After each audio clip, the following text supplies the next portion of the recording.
The health plan of Nevada and Sierra Health Services, two companies that are now part of the insurance giant United Healthcare, were just ordered by a Nevada jury to pay a $524 million punitive damage settlement.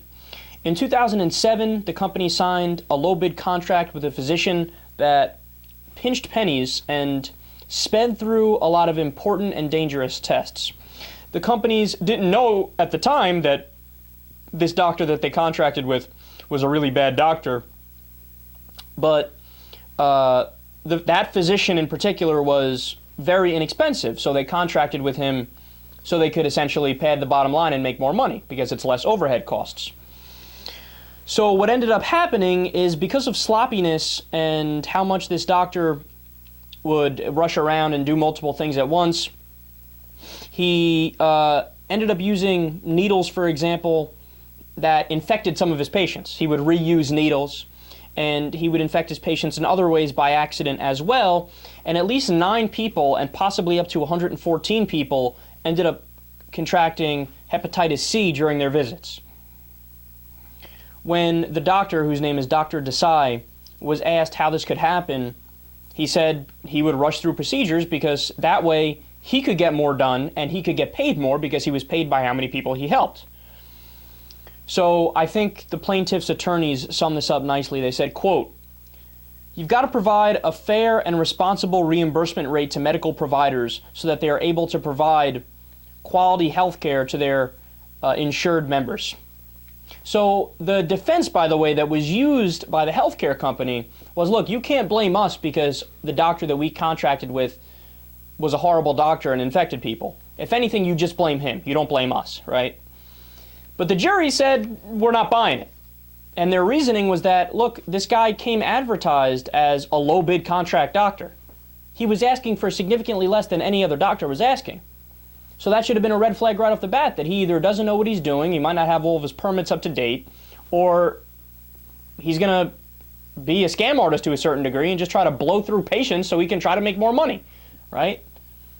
So they said, look, while yes, the doctor is responsible and he's going to get punished as well, of course, the healthcare company is responsible too, because your job is supposed to be to get the best quality healthcare to your customers, and you didn't. You purposely chose the cheapest option because it would have helps you pad the bottom line and make more money.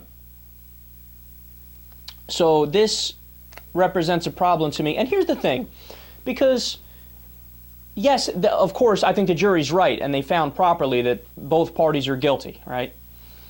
But it's also a systematic problem. I mean, when you have private insurance companies, they are going to, by definition, be amoral. So they're not immoral, they're not purposely looking to do evil. But oftentimes, if a health insurance company is amoral and all they care about is the bottom line, because that's what corporations are designed to do, right, then oftentimes, by acting amoral, the results can be immoral. Because by definition, the way that you make more money is to either try to weasel your way out of giving people care who need it, right, because then you keep the money and you can pay your shareholders more money and you increase profits, right, or you end up paying for horrible service because it costs less. This doctor cost less because he sucked at what he did, and as a result, people got very sick.